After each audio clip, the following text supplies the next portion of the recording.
Has been quickly spreading on social media since this morning, showing an altercation between an officer and a woman he was taking into custody.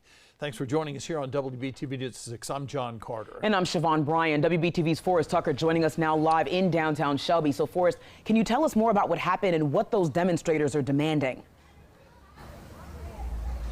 John, Siobhan, there's been a lot going on in downtown Shelby for the past couple hours, since about 5 o'clock, even probably since 4:30. 3 to 4 dozen protesters have gone from the courthouse and a major intersection in downtown, then down to the police headquarters a block further, and then they've come up here to City Hall as well. We're going to show you the crowd here that's gathered at City Hall right now. If you can look behind me there, you'll see still about 3 to 4 dozen strong. What they are protesting and why they're out here today is in response to a video shared on Facebook of a woman and a Shelby police officer getting into an altercation.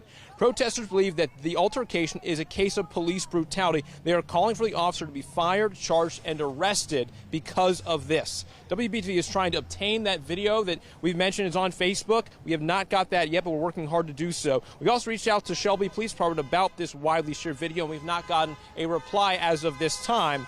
We don't know the identities of the woman or the officer at this time either.